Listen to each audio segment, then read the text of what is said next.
感谢主，今天能够跟弟兄姐妹一起来敬拜神。刚刚我们看到那个夏令营的主题叫做遇见仁爱。那很巧，牧师在思考的时候，从第一个礼拜跟你们大家分享，都由一做开头。我们是希望把牧师从神里面领受的对教会的建造，做一个系列的分享。目的不是想说我对教会的认知有多完整，是想要借这一个主题来跟每一位弟兄姐妹一起来探讨神在世上所建立的教会，我们要怎么样让我们的教会成为神所命定的、神所呼召的、神的旨意的教会。我们要需要很多的互相的沟通带导，也互相的祝福。所以想要借着这2个礼拜因为这样比较不会拖太长的时间，比较2个单元来跟大家分享一个爱网重重的教会。各位弟兄姐妹都感受到，最近因为网络非常的发达，很多人可以自由的表达自己的喜怒哀乐，但是也充斥了很多谣言啦，充斥了很多情绪啦。那其中我觉得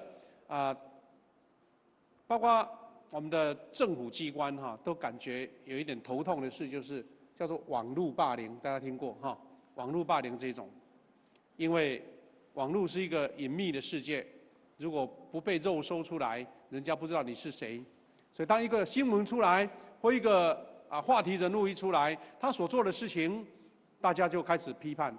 我们常常说毒舌的那一种批判讲得非常的难听，甚至已经发生好多件了，就是有人没办法承受那种排山倒海而来的攻击，语言的攻击，甚至结束自己的生命。牧师感觉有一个很深的感受，就是说，好像网络世界让我们可以看见一个黑暗的面，就人心的黑暗，人心的罪，在那个无所遮掩的地方显露出来。当然，我们也知道，网络可以造就人，网络可以激励人。我们常看到很多好朋友，我们的群组会传送一些非常温馨的话，鼓励人心的故事，对不对？那很多很漂亮的格言。但是我们会发现，人的软弱会在网络面呈现出来。最近呢，这2年我们曾经一个全世界的困扰的问题，就是 IS 伊斯兰国，他们制造了很多恐怖的事件、攻击的事件，死伤很多，而且你根本无法预料到底哪个地方会发生这种事情，哇，让很多国家非常的头痛。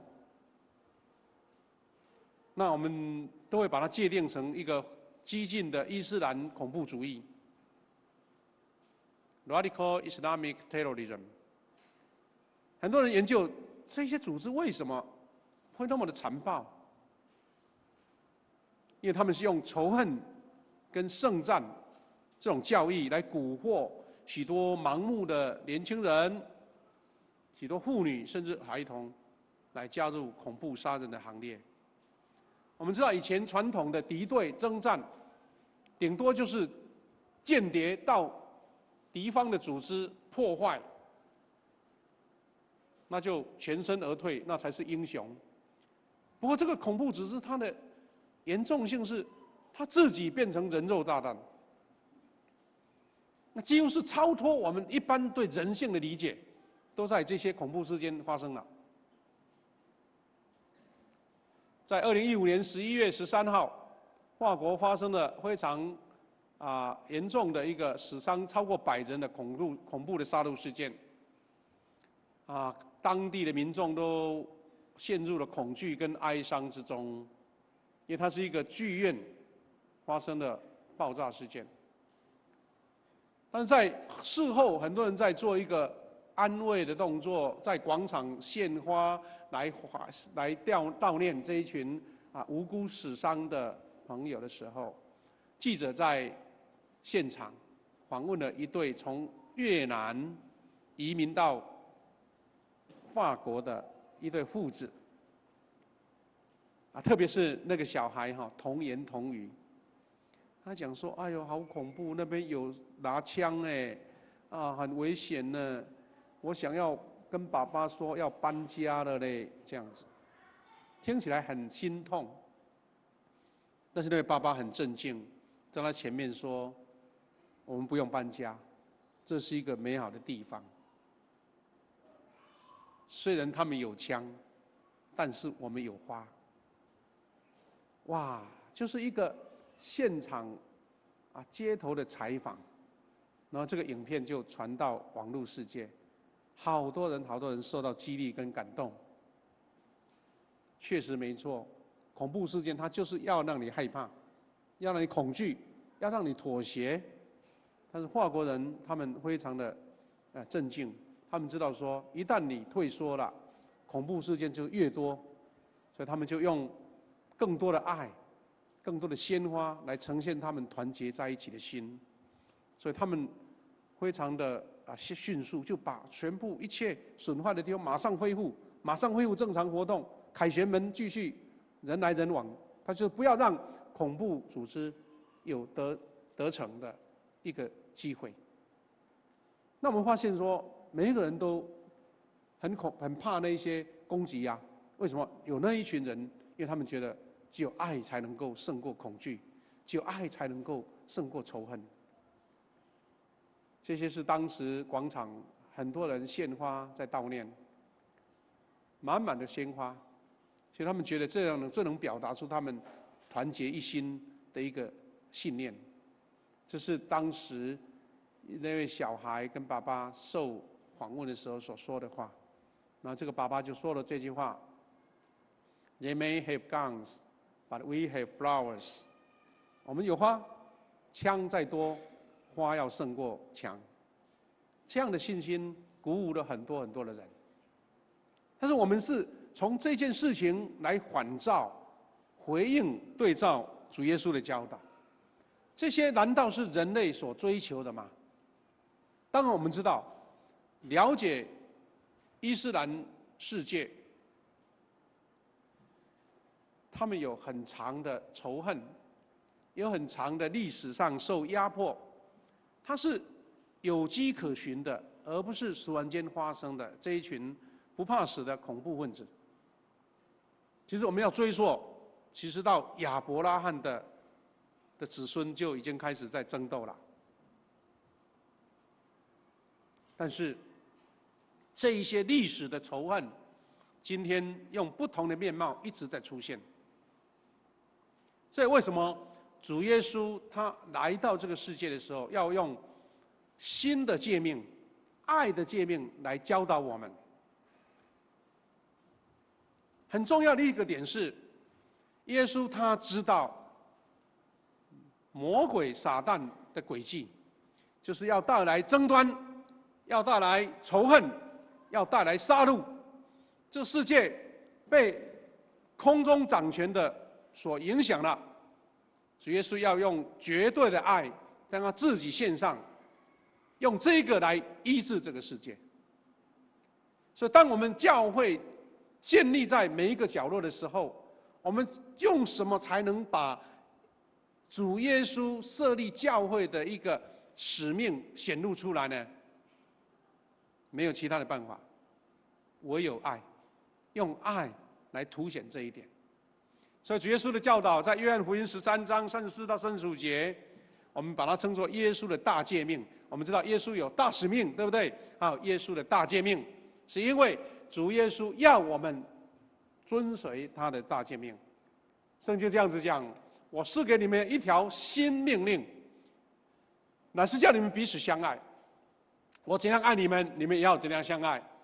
你们若彼此相爱的心，众人就因此认出你们是我的什么？我的门徒了。耶稣的门徒百百种，对不对？怎么样才证明你是耶稣的门徒呢？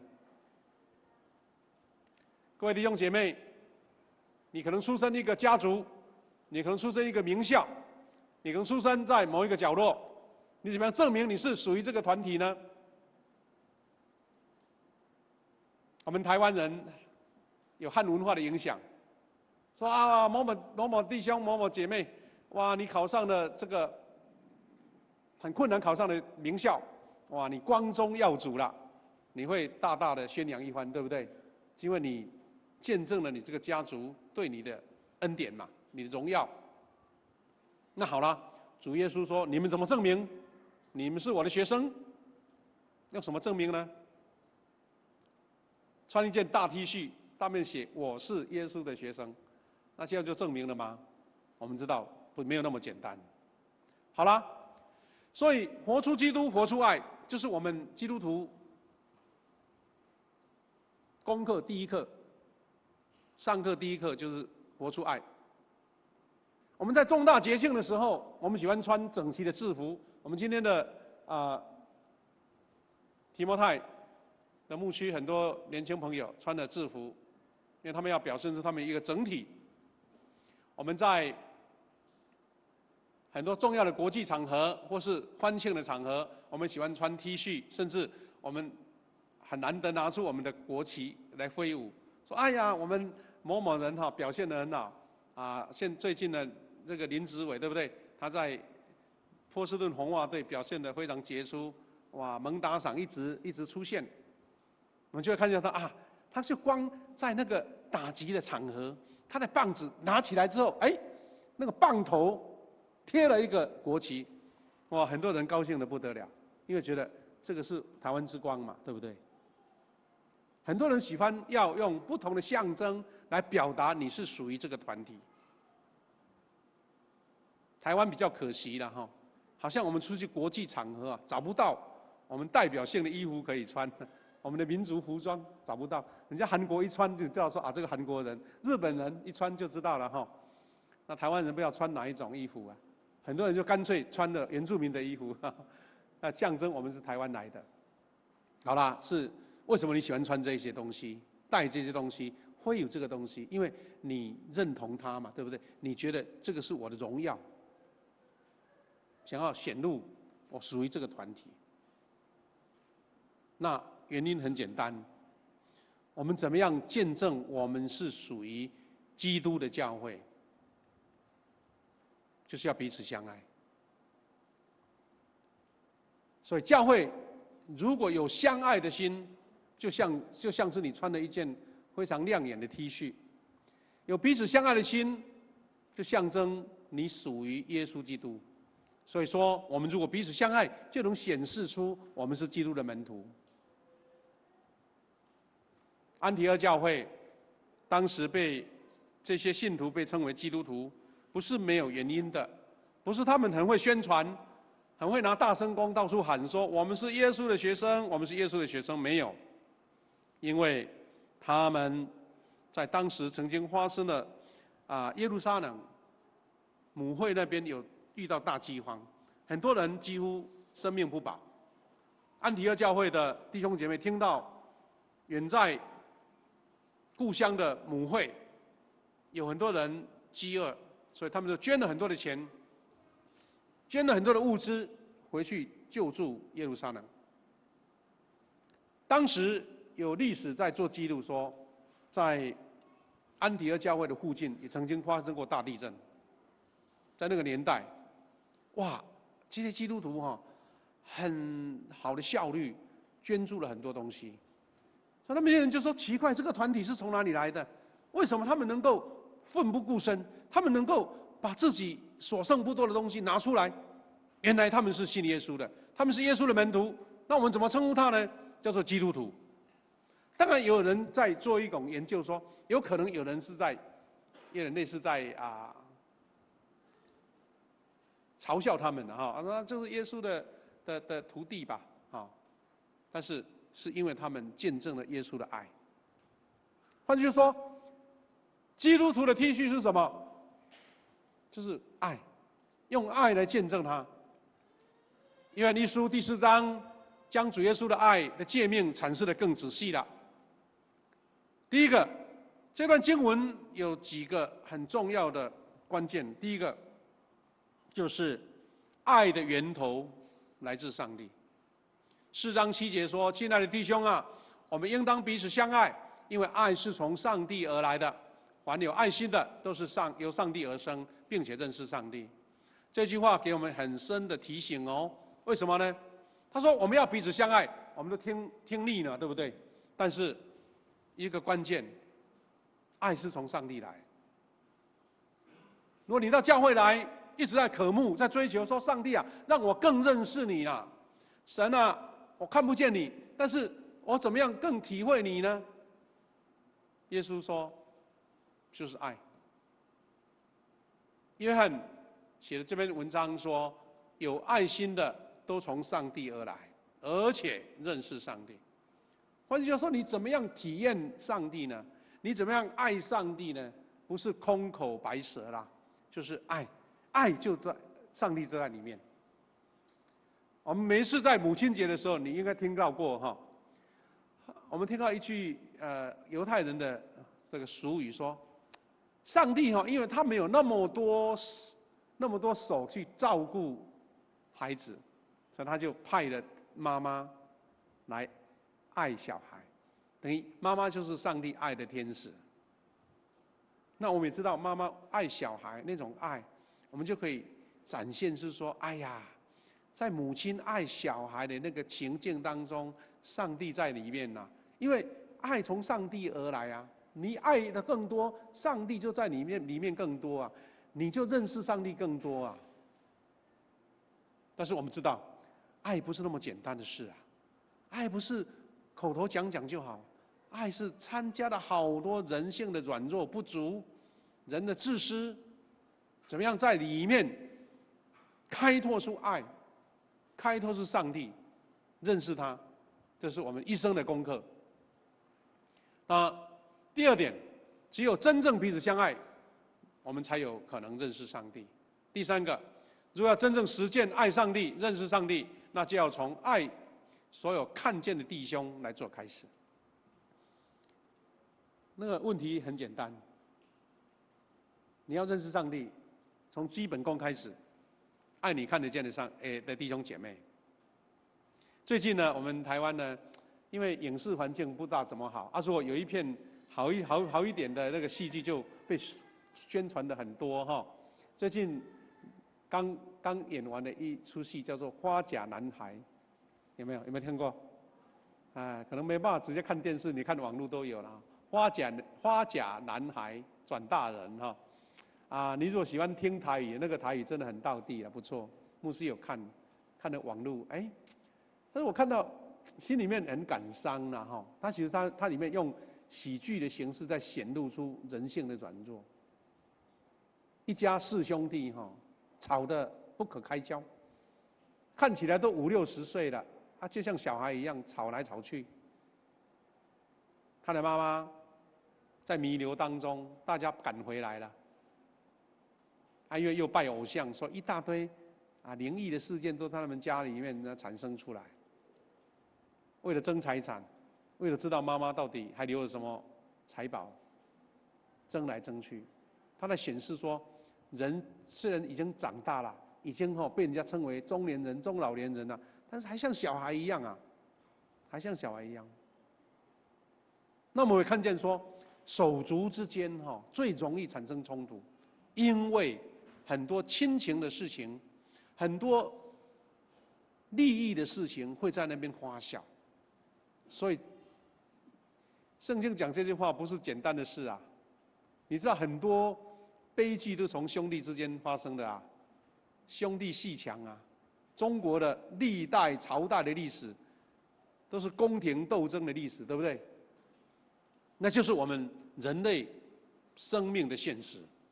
我们不去掩饰它，不去否认它，我们要承认这个是现实。但是，上帝就这样跟我们讲。认识上帝没有其他什么特别的秘方啦。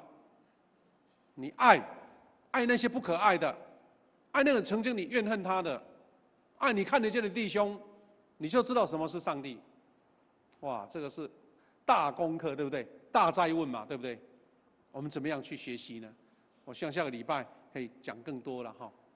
所以，牧师在这几个礼拜当中，我们说怎么样建立一间神合人心意的教会。我们希望用这个主题2个礼拜的时间，来思考说，一间爱网重重的教会是怎么样的教会。那我们先从自己认识自己开始。第一个，我们可能要有一点觉得有点，也不是说失望啊，就觉得说，哎，不是那么简单的事情哈。为什么呢？因为沉溺在过度的爱，我们所说的溺爱。这些人天天都有人爱他，你觉得很幸福吗？不一定，因为沉溺在过度的爱的人当中，他有时候以为是理所当然，以为是茶来伸手，饭来张口，不知道什么是爱，他只是要取嘛，没有给予，我要，爸爸妈妈给他的是应该的，什么事情他没有感受到真正的爱。所以爱是要教导的。各位弟兄姐妹，我们教会怎么样实践爱呢？我们要追求一个爱网重重的教会，不是说了就成就了。我们要承受爱，才能施出爱。就像一个灯没有油就不会亮了，汽车没有油就发不动。所以我们为什么发现说，最近这几年常常在社会事件发生说，有做子女的为了要跟爸爸妈妈拿钱，予取予求，哇，他没办法得到满足，就发生了逆伦的杀害父母的事件。这些都是父母亲最爱的孩子哦，但是他觉得父母亲给我是应该的，我不想，我要偷懒，我要懒惰，我只想得到。有时候偏差了，观念偏差了，对爱的理解偏差了。爱是要有责任的，爱是有义务的，爱是要受苦的，爱是要牺牲的。这真的不是白话，是真真正正的。各位弟兄姐妹，爱的呈现就真的要在互相交流互动当中才呈现的。台语有一句俗语，也可以用国语来讲，就是说吃人一口，报人一斗，回报别人更多，这样才能把爱更累积、更激发出来。所以爱的流动互动，就像是有活水流进来，哇，一直流动，那个水是甘甜的，水是让人家觉得是有活力的，让人家向往的。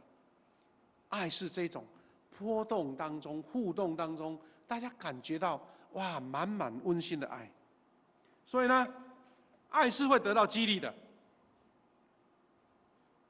我们说，爱是一项奇妙的礼物，你付出越多，却发现它没有减少。没有人说啊，我爱的太多了，都被掏空了。当你有真正的爱的时候，你发现说，你爱别人更有能力，你爱别人更实际，爱别人更达到目的，因为你爱越多，你的能力也越大。所以，我们的爱要常常鼓励激励，让人喜欢用爱来做交流。各位弟兄姐妹，大家在这几十年当中，特别在南部很多人不喜欢住公寓呀，因为早期大家的邻里的关系很僵硬，所以当大家从原先乡下独立的房间，对不对？独立的房子，然后搬到市区，大家都喜欢去买那个透天厝、透地厝，因为那是你独立的空间，跟人家没有干涉啊，你出入都不会影响到别人。那后来土地不够，大家会住到公寓里面。早期台湾的那个公寓里面最常发生的就是大家垃圾丢来丢去的，对不对？大家的那个楼梯间呢，你的鞋子到我这边来了，你的鞋柜挡到我的出路了，你的脚踏车乱放了，大家吵得不可开交哎。所以南部的人不大喜欢住公寓，是因为当时没有什么规矩，后来呢，有那什么那个管委会啦，后来有很多人去那边去制造、创造一些很好的一个制度，才慢慢大家进入轨道。很多基督徒就在那个大楼里面做了让人家认识上帝的事，因为他在这一个原来冷冰冰的邻里关系当中，因为他一个暖的动作，一个特别的活动当中，让人家看见说：哎呀，我们可以做亲朋好友啊，虽然没有血缘关系啊，远亲不如近邻啊，大家慢慢形成一个美好的社区。很多基督徒在里面做美好的串联的工作，特别有些大楼都还说：哎，你们不是圣诞节有在报佳音吗？来到我们大楼，我们来办一个报佳音的活动，甚至还开放那个中庭大家一唱，所有的大楼都开门了，因为有基督徒在那边做了见证神的工作。各位弟兄姐妹，爱是要学习教导的，不是一下子就会。所以，孩子的第一个老师就是父母亲。当父母亲用爱来面对这些孩子的时候，你会发现他们长大就有爱的行动，有爱的能力。所以，弟兄姐妹，我们一起来努力学习，说我们怎么样在教会里面把爱更显露出来。我说那不是简单的事啦，不是标语能做到的了，是要每一个人付出多一点，每一个人把自己的能力付出爱，然后在这个里面发生化学变化，在里面发生一个更多的流动，然后大家在满满的爱中走出，看到这个现实的社会，看到这些残酷的社会，你会发现说：哎，还好我在爱教会里面得到爱的医治，你才有能力去做见证，对不对？不然的话，很多人一开车出去就有气，你知道吗？很多事情看不惯，你会让你心里面不平衡。我们怎么样在爱里面在教会里面施出爱？我们要学习初代教会他们一个爱的榜样，因为他们把爱心的行动来施行出来了。感谢主，我们知道当时呢初代的教会，大家信徒聚集在一起，一起分享食物，一起分享他们的财产。但是在怎么样的爱心当中呢，就有人忽略了他们的寡妇，所以呢，教会觉得不行，门徒觉得说这样就不能见证神的爱啊，因为那些孤儿寡女呢，也许他们自己没有那么能力去得到自己所需要的，所以他们就选出了让人家尊敬的执事来管理这些事情。第7节说，上帝的道就兴旺起来了，在耶路撒冷门徒数目增加很多，许多祭司也信了这个道。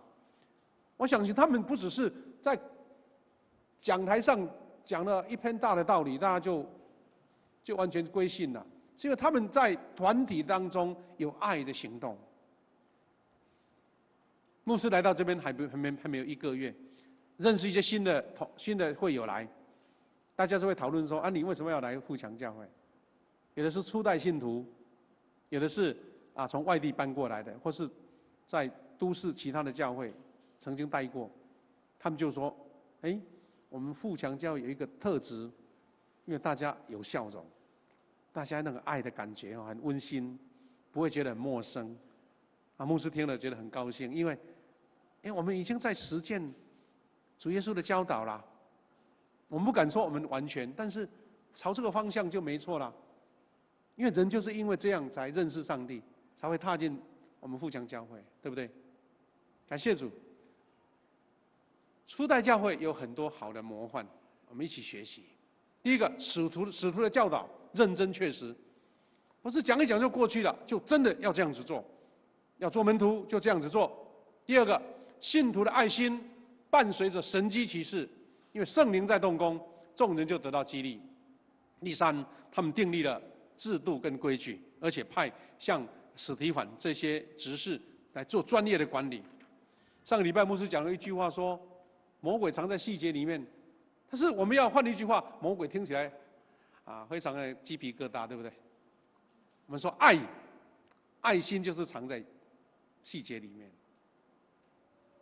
我们常会在一个团体当中，我们有一个关爱的眼神，你会觉得很温暖，对不对？一个简单的肢体语言，你会觉得啊，好温馨哦。细节，你在爱里面把它专业的管理，让它有制度、有规矩。所以，我们真的要承认，为什么常常要讲爱？我们听到一句话说，哈，很多事情因为就是做不到，所以常常会讲，对不对？很重要，我再讲3遍，因为有它的难度。我们不是说，哎，我们平常对人家关爱很困难，不是，就要彻底把爱显露出来，是不简单的事。所以呢，我们要先认知自己的软弱，人性的软弱，人的罪，常常让人退缩，因为爱又怕受伤害，对不对？有时候你施出爱被人家拒绝，你会觉得难过啊。男女朋友之间，或是夫妻之间，哇，爱要非常的有它的细节在，不是随随便便的。所以基督徒是因为先承认我们的不足，我们知道这个世界充满了很多的罪恶，所以让人有时候爱的施出不敢，我们把爱封闭起来了。可记得，只有圣灵的内住，在主前谦卑，我们才能让神动工，让我们完成他的爱。我们真的知道自己的不足，才要学习爱，学习实践爱。所以，第一个阶段，我们先请各位弟兄姐妹，大家一起来做检讨，也一起来做省思。我们的教会常常反省检视，是我符合主耶稣的教导，遵循初代教会的典范。刚刚我们说，因为有圣灵在他们动工，不是你一下子就有能力爱，是因为圣灵浇灌在你里面，所以你会勇往直前，义无反顾，因为神做你的靠山，神的恩典跟你同在。感谢主，因为我们要达成一间爱网重重的教会，我们就愿意一再的学习，一再的演练，做不够再重来，做不够再重来。因为神要在我们当中见证这个美好的事工，让我们见证神在我们当中，这个教会是满有主爱的教会，是爱网重重的教会。感谢主。我们这个礼拜啊，这一年这个月呢，我们一个金句哈，这个金句，这金句是什么呢？以弗所书的4章2这节，等一下我们会来背念哈。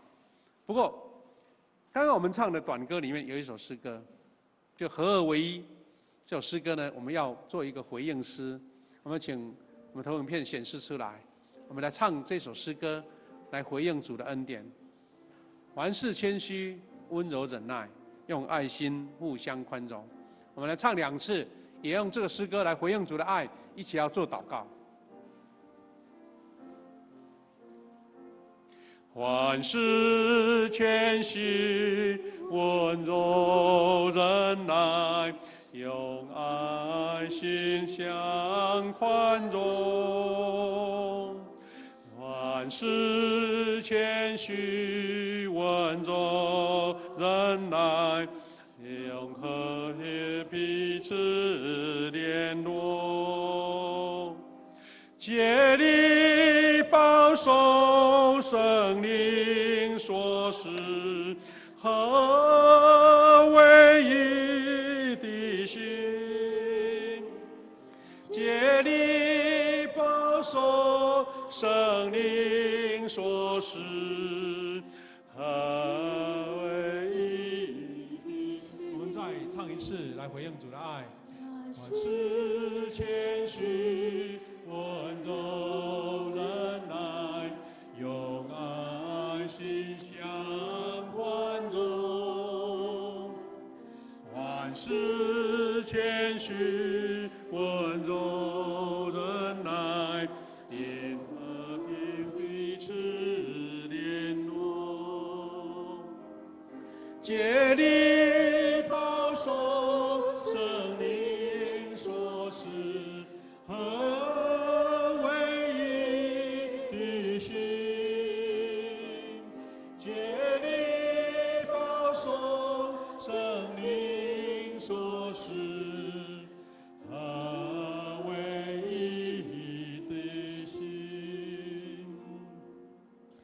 兄姐妹，我们听了圣经的教导，我们愿意建造一间爱网重重的教会。就我们从爱看得见的弟兄姐妹开始。但是圣经告诉我们说，我们现在的爱能力不足，要圣灵在我们当中工作。我们向跟神祈求说：主啊，我们爱，但是我们能力不足，求圣灵在我们当中来展开工作，让我有能力去爱，也能够领受许许多人给我的爱。爱在我们当中施展，我们看见上帝，也看见了天堂。我们一起在神面前向神祈求，也回应主的呼召。谢谢我们感谢你，感谢你圣灵在我们当中，求你的平安跟我们同在，力量跟我们同在，智慧也跟我们同在。主啊，我们要爱，但是能力不足，我们有软弱，有失败，有退缩。但是神啊，求你恩典跟我们同在，让我们有力量去爱别人，也能受别人的爱。感谢赞美你，各位弟兄姐妹，